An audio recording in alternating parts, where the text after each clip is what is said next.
Conociendo a Dios, el gran yo soy. Vamos a meditar en Marcos 6, 45 al 56. Y quiero preguntarles algo. A ver, ¿a quién o a quiénes de las personas famosas les gustaría conocer? ¿A quién les gustaría conocer? ¿De la tele, de los deportes, algún cantante, algún actor, algún comediante? A nadie. Nadie le interesa, ¿no? Alguien que vea en la tele, ¿cómo será eso? No, nada. Ok, está bien. Quisiera conocer a Cristo Jesús. A Cristo. Muy bien, muy bien. A lo mejor a mí me gustaría conocer como a Messi, ese campeón, el mejor jugador del mundo. No sé, algún actor que te guste. Pero fíjese que cuando yo vine acá no sabía de esta frase. Hay una frase que dice never meet your heroes, o sea, nunca conozcas a tus héroes. ¿Por qué? Esta frase dice, es que cuando tú conoces a tus héroes, normalmente te van a sí, o sea, no van a hacer lo que esperabas, ¿no? Sí, te van a decepcionar. Gracias, no encontraba la palabra. Cuando tú admiras a alguien y luego lo conoces y ves que tiene alguna fallita, ¿no? Y, mira, de aquí coge a este, ¿no? Entonces, esa es la frase, dice eso, o sea, nunca trates de conocer a tus héroes porque te vas a decepcionar. Gracias, Joel, otra vez. Pero, ¿por qué? Porque son personas como tú y como yo, que necesitamos el amor de Dios. Todos necesitamos el amor de Dios. Pensamos que estas personas están en otra esfera, en otro tipo de vida y no necesitan de Dios. Pero la verdad es que todos necesitamos de Dios. Y esta frase de no conozcas a tus héroes no aplica para Cristo. A Cristo sí lo queremos conocer y Él no nos va a decepcionar. Jesús es distinto, es Dios, y eso hace que el conocer a Jesús sea toda una aventura, sea algo espectacular, sea algo maravilloso. Todos queremos conocer a Dios. ¿Cómo es Dios?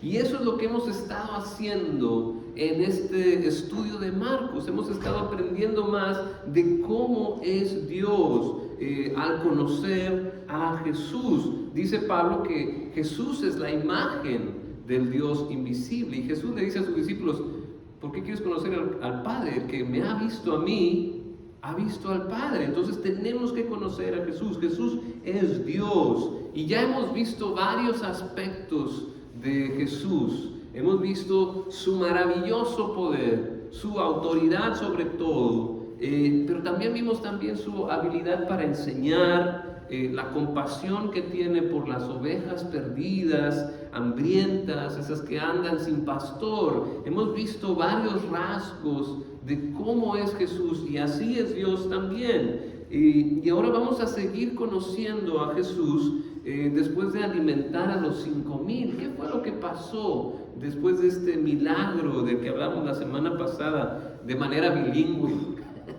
Gracias a Javier, que estaba interpretando el domingo pasado. Pero, ¿qué pasa después de eso? De ese gran milagro de que con 5 panes y 2 peces alimentaron ¿a cuántos? ¿A 5 personas? A 5,000 hombres por lo menos, y las mujeres también comen, ¿no? Y los niños también comen, pero alimentó una multitud y hasta sobraron 12 canastas. Nos muestra el poder de Dios para proveer, y vamos a ver qué pasó después. ¿Qué pasó después de eso? Fíjese, en el versículo 45 del capítulo 6 de Marcos dice, enseguida Jesús hizo que sus discípulos subieron a la barca y se le adelantaran al otro lado, a Betsaida, mientras él despedía a la multitud. Cuando se despidió, fue a la montaña a orar. Al anochecer, la barca se hallaba en medio del lago y Jesús estaba en tierra solo. En la madrugada, vio que los discípulos hacían grandes esfuerzos para remar, pues tenían el viento en contra. Se acercó a ellos caminando sobre el lago e iba a pasarlos de largo. Los discípulos, al verlo caminar sobre el agua, creyeron que era un fantasma y se pusieron a gritar, llenos de miedo por lo que veían. Pero él habló enseguida con ellos y les dijo: cálmense, soy yo, no tengan miedo. Subió entonces a la barca con ellos y el viento se calmó. Estaban sumamente asombrados porque tenían la mente embotada y no habían comprendido lo de los panes. Después de cruzar el lago, llegaron a tierra de Genesaret y atracaron allí. Al bajar ellos de la barca, la gente enseguida reconoció a Jesús, lo siguieron por toda aquella región y a donde oían que él estaba, le llevaban las camillas a los que tenían enfermedades, y donde quiera que iba, en pueblos, ciudades o caseríos, colocaban a los enfermos en las plazas, les suplicaban que les permitiera tocar siquiera el borde de su manto, y quienes lo tocaban quedaban sanos. A Jesús lo buscan las multitudes para que lo sane y también para escucharlo, pero algo que a mí me llama la atención de este pasaje que estamos estudiando es que Jesús en los evangelios se muestra como alguien que ora. Jesús oraba, su oración era algo que también lo caracterizaba. Hasta los discípulos le preguntan: oye, enséñanos a orar, porque veían a Jesús orar, era parte de su vida. Aparte de este grandioso poder y autoridad que tenía para hacer milagros y todo eso, pasaba tiempo en oración, pasaba tiempo con el Padre Celestial. ¿Pero por qué? ¿Qué significa esto? ¿Por qué? ¿Qué nos enseña sobre Dios esto? Y lo que yo creo es que nos enseña que hay comunidad, hay relación dentro del misterio de la Trinidad, hay un tiempo de calidad entre el Padre y el Hijo, y eso a mí me enseña que Dios no es una fuerza sin personalidad ni nada. Ni siquiera el Espíritu Santo es así. El Espíritu Santo también es personal. Hay una calidez y es imposible de entenderlo a fondo, pero Dios se ha revelado así, se ha mostrado, se ha dado a conocer. Y aquí vemos a Jesús en oración, en comunicación con el Padre. Y no puedo evitar hacer una reducción al absurdo. ¿Usted sabe lo que es una reducción al absurdo? Reducción al absurdo es un método para ver si es algo lógico, ¿verdad? Comprobar hipótesis. Hipótesis es lo que uno piensa. Entonces, si la hipótesis dice: si Jesús necesita tiempo de calidad con Dios en oración, yo necesito tiempo de calidad con Dios en oración. Ahora, esa es mi hipótesis, eso es lo que yo creo que debería de pasar. Y reducir al absurdo es decir que esta hipótesis es contraria, y eso va a ser absurdo. O sea, esta hipótesis es lógica porque lo contrario es absurdo. ¿Sí? ¿Me están siguiendo? Más o menos. O sea, yo estoy diciendo algo, esa es mi hipótesis. Pero si digo que mi hipótesis es lo contrario, va a ser absurdo. Y por lógica, entonces esto es verdad. ¿Va? Esa es una herramienta para algo lógico, ¿no? O sea, mi hipótesis es: si Jesús necesita oración, yo necesito oración. Lo contrario es: si Jesús necesita oración, yo no necesito oración. ¿Es absurdo? Sí. La segunda es absurda, la primera no.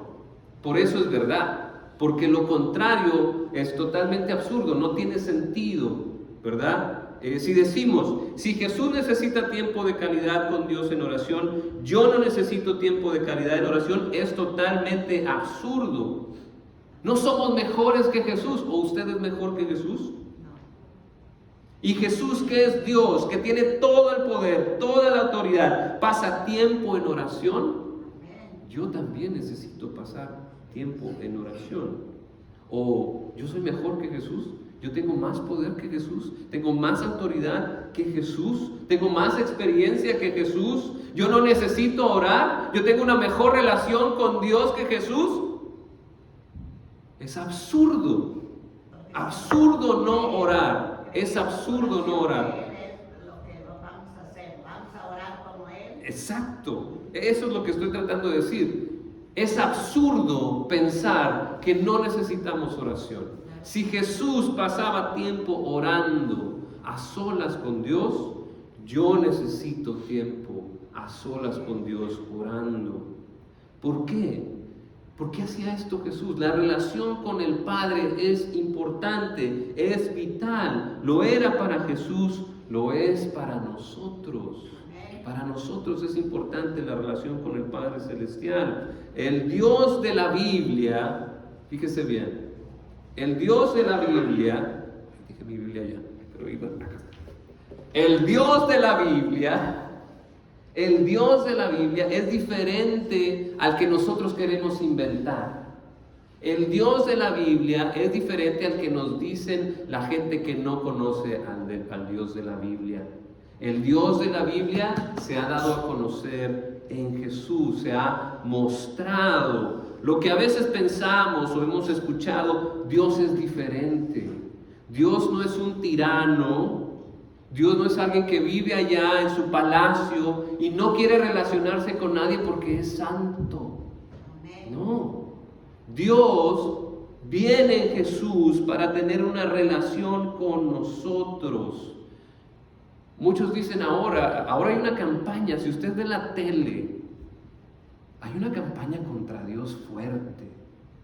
Hay una campaña contra Dios fuerte. Si usted pone atención, se da cuenta cómo la gente está diciendo, no, Dios no le importa lo que te pasa. A Dios no le importa lo que te pasa. El Dios de la Biblia que yo conozco es diferente a eso. Es un Dios relacional, es un Dios compasivo. Y lo acabamos de ver la semana pasada, le da de comer a toda la gente con algo insignificante. Dios es como un buen pastor que cuida, que observa, que ayuda a sus ovejas a crecer. Y lo vemos en este pasaje también. ¿Qué hizo Jesús? Les dijo a sus discípulos, vamos, agarren la lancha y váyanse a descansar. Yo me encargo aquí de despedir a la multitud. Ustedes descansen. Ve por el descanso de sus discípulos. Se preocupa por su bienestar. Y luego, en la madrugada, vio que los discípulos hacían grandes esfuerzos para remar, pues tenían el viento en contra, y se acercó a ellos caminando sobre el lago.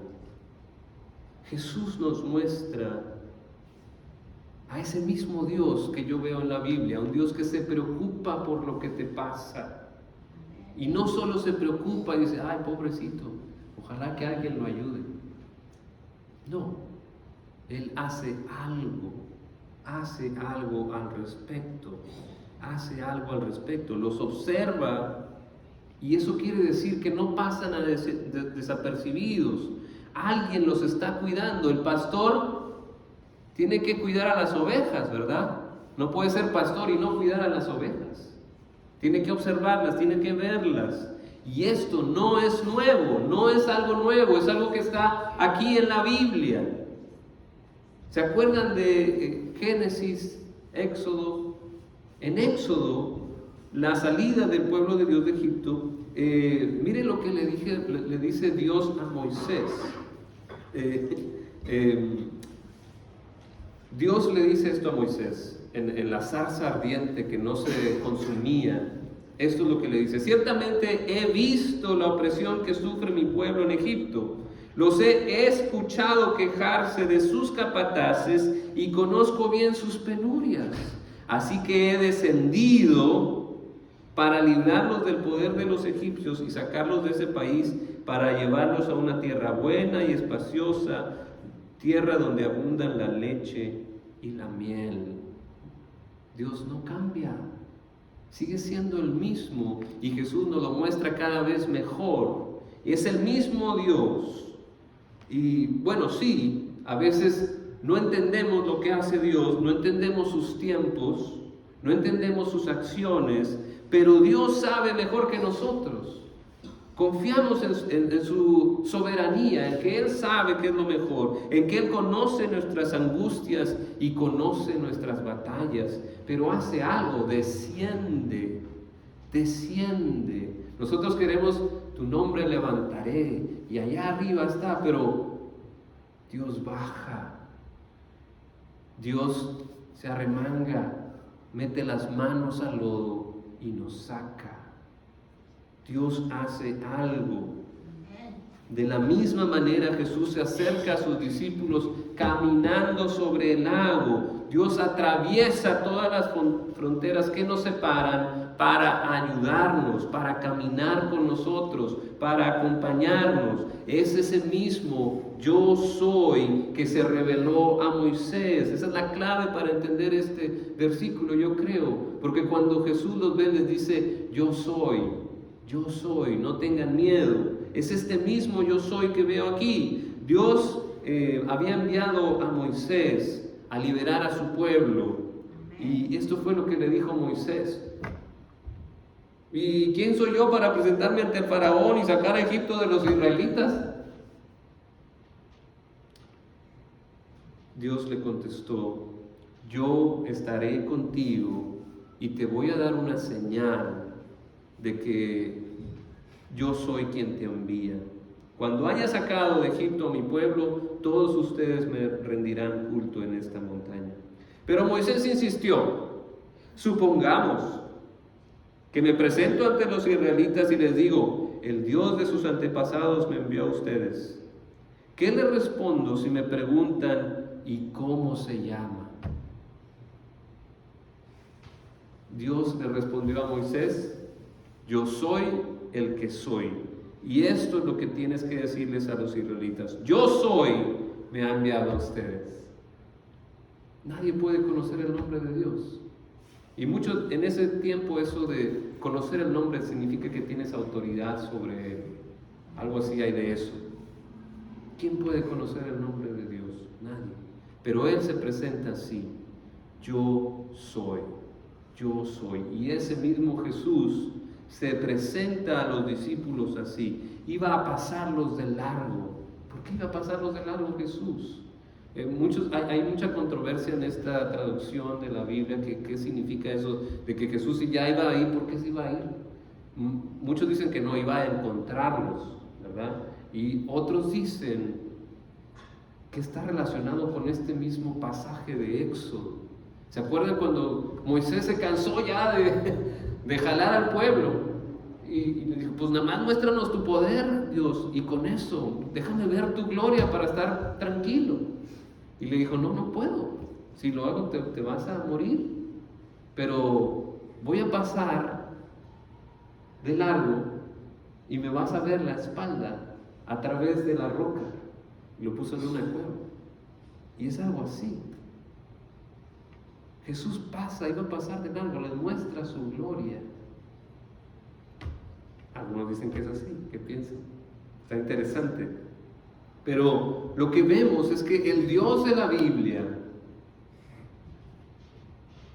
se ha revelado en Jesús y es diferente a las ideas que podamos tener de Dios, a estas filosofías de Dios.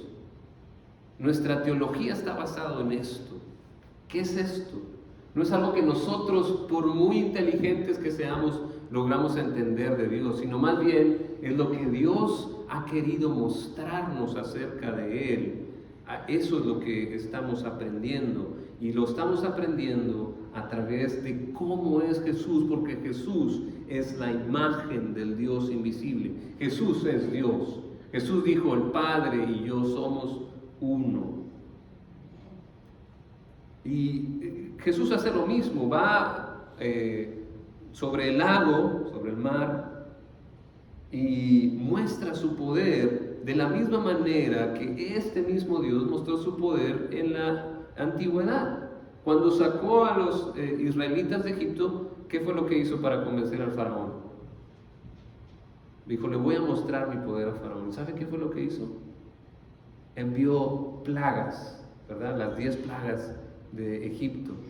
¿Y sabe por qué es importante eso? Porque los egipcios tenían su religión, tenían sus dioses, y cada una de esas plagas iba a darle directo a uno de sus dioses, ¿verdad? Por ejemplo, la de la oscuridad, ¿no? Una de las plagas fue oscuridad. Y los egipcios tenían al dios del sol. ¿Qué tenían que hacer los egipcios? Nada más decirle al dios del sol, sol, tú eres más poderoso que este dios de los israelitas. Muestra el sol. ¿Y qué pasó? Nada. Nada. Porque esos dioses no existen. El que existe es el Dios verdadero. Y mostró su poder para cada uno de esos dioses. Cada una de esas plagas iba dirigida a un dios para darle la mera cabeza. Para mostrar el verdadero poder de Dios. Y de la misma manera Jesús muestra su poder caminando sobre el agua, poder sobre lo imposible. Con razón tuvieron miedo los discípulos, ¿no? O sea, y había muchas leyendas, muchas historias. El mar era lo que la gente le tenía mucho miedo al mar. Y por eso había muchas historias, había monstruos, había fantasmas. Nadie se aventaba al mar porque el mar es desconocido. Nosotros no somos para estar en el mar. Pero Jesús camina sobre el mar, camina sobre los miedos de la gente. Donde Jesús pisa, donde nosotros tenemos miedo y nos hundimos, Jesús pisa firme. Otra enseñanza más de la autoridad demostrada de Jesús. Ahora sobre las leyes de la física. ¿Dónde quedó Arquímedes? ¿Dónde quedó la densidad de los cuerpos? Jesús debía de haberse hundido. Su densidad es mayor que la del agua, ¿no? ¿Usted sabía eso? Lo de la densidad. Usted cuando cocina con aceite, ¿no? Y lo echa al agua, ¿qué pasa con el aceite? Flota. ¿Por qué? Por las leyes de la física, que la densidad del aceite es menor que la densidad del agua. Por eso los globos flotan. La densidad del hidrógeno es menor que la del aire y por eso flota. La densidad de Jesús es mayor que la del agua, pero flota. Camina, pisa en firme, porque Él es el creador de todo. Tiene poder para hacer lo que para nosotros es imposible. Pero también, como les digo, de esta manera simbólica. Jesús pisa donde nosotros nos hundimos. Donde no podemos, Jesús sí puede. Amén. Conocer a Jesús es una aventura. Conocer a Jesús es una maravilla. Y las palabras de Jesús se repiten a sus discípulos. No tengan miedo.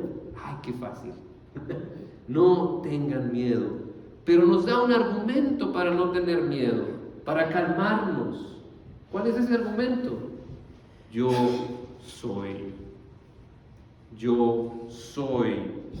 Yo soy el gran yo soy. El gran yo soy los está observando. El gran yo soy les tiene compasión. El gran yo soy tiene poder para calmar la tormenta, como lo había hecho antes, como lo ha hecho incontables veces en la historia. Ha calmado las tormentas una y otra vez, enfrente de sus ojos también. Levantó a una niña muerta, sanó enfermedades, expulsó demonios. Y esto es lo que quiero que reflexionemos. ¿De qué manera se ha manifestado en tu vida? ¿Cómo has visto tú el poder de Dios? Y te hago esta pregunta. ¿Crees que puede hacerlo otra vez? ¿Crees que puede hacer algo más poderoso que eso? Si lo recuerdas, si ya recordaste algo, entonces deja de tener miedo. Deja de tener miedo. El Señor va a estar contigo en todas las tormentas de la vida. No tengas miedo. El gran yo soy es tu pastor. Él te está observando en la madrugada. Él te está observando cuando estás batallando. No tengan miedo, le dice a sus discípulos. Subió a la barca con ellos y el viento se calmó. Pero los discípulos estaban asombrados. Es la diferencia de tener a Jesús en la vida. La vida cristiana no es una vida sin emociones. Sin duda, el entrenamiento por el que estaban yendo los discípulos no era cosa fácil, era exigente, como veíamos la semana antepasada. ¿Por qué? Porque hay cosas importantes en juego. Por eso el entrenamiento es duro, porque uno tiene que aprender a que hay que confiar en el poder de Dios, aun cuando está en la tormenta. Los discípulos se quedaron asombrados. Los discípulos no pasan la clase, reprueban una y otra vez. Marcos dice, porque tenían la mente embotada y no habían comprendido lo de los panes. Esos pobres discípulos no habían tenido descanso, física y emocionalmente exhaustos. No habían comprendido lo de los panes, que es el poder de Dios para hacer lo imposible. Y una cosa es creer con la mente y otra cosa es tener fe y creer y actuar conforme a tu fe. Y regresamos al punto número 1, esa relación estrecha con Jesús. Y ese es mi desafío, que ustedes conozcan personalmente a Jesús, que no es el Jesús del pastor, no es el Jesús de la iglesia, es mi Jesús. Yo lo conozco a Él. Yo sé lo que Él quiere para mí. Yo sé cómo se siente Jesús. Yo quiero unirme a su obra porque lo que hace Jesús es importante para la vida, es importante para el mundo, es importante para mi familia, es importante para mí. Pero yo quiero que usted lo conozca personalmente, no que le cuenten, sino que yo diga, yo conozco a Jesús. Yo estuve un tiempo hoy con el Padre, a solas, un tiempo de calidad. Regresamos al punto número 1. Si Jesús lo necesita, yo con más razón lo necesito. Porque cuando tenemos a Jesús, cuando tenemos una relación cercana con el Padre, las tormentas nos hacen los mandados. ¿No queremos eso en nuestra vida? Tener paz en medio de la tormenta.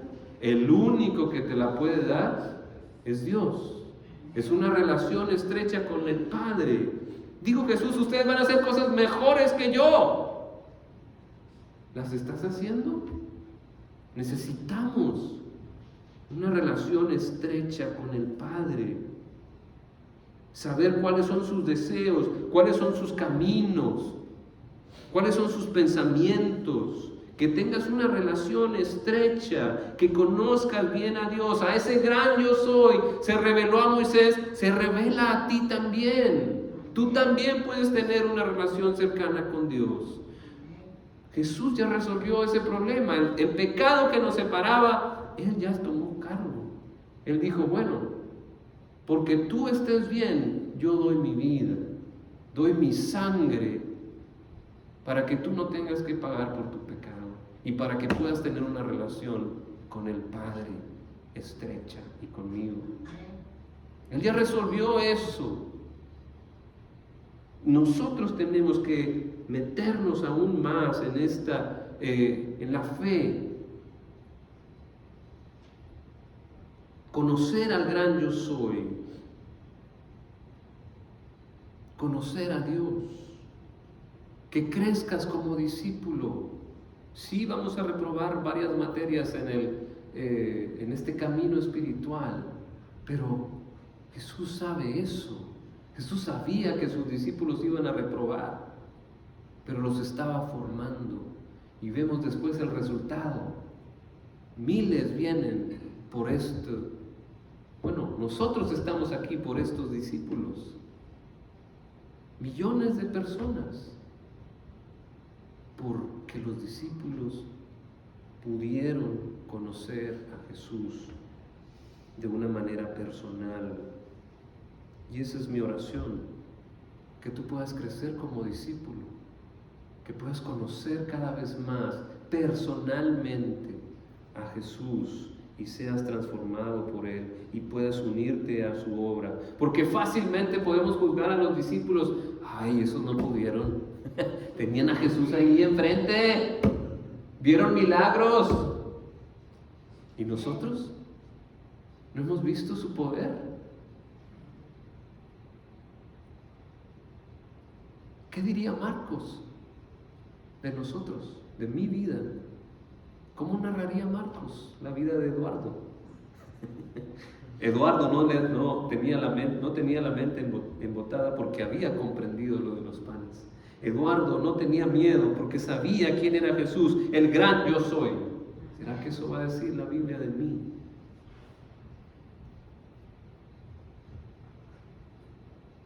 Yo te invito a que des pasos de fe en la dirección al crecimiento espiritual, en la dirección al conocimiento personal de ese Dios del que hablamos. Yo no quiero que conozcas a Dios allá, quiero que lo conozcas aquí.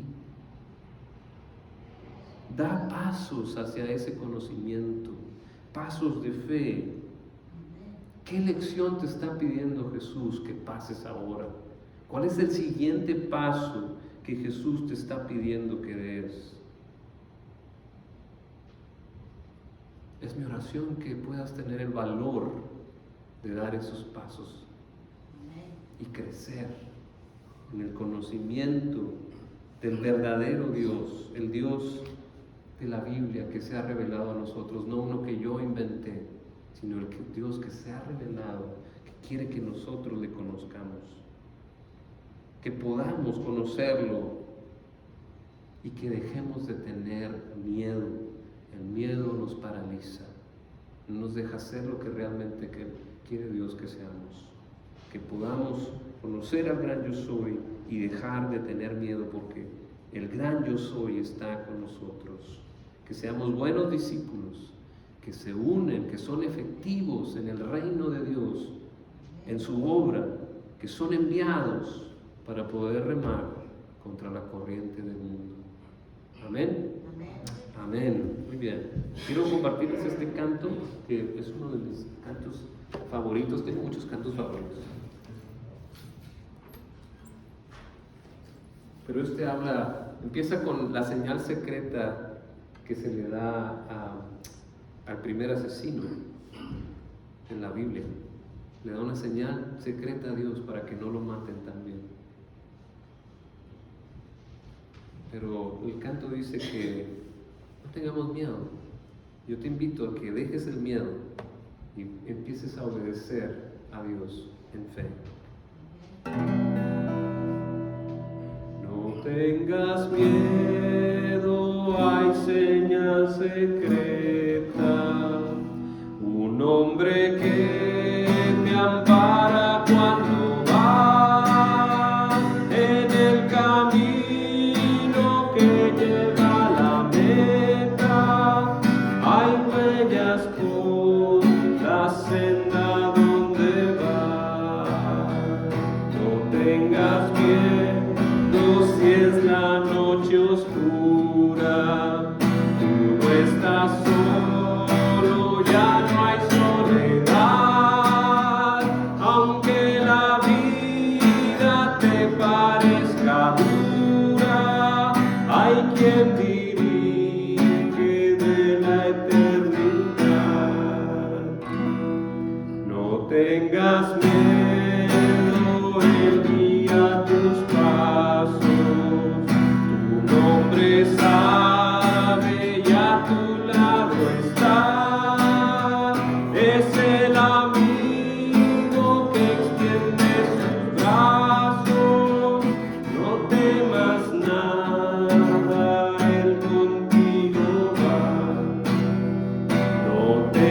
más bien.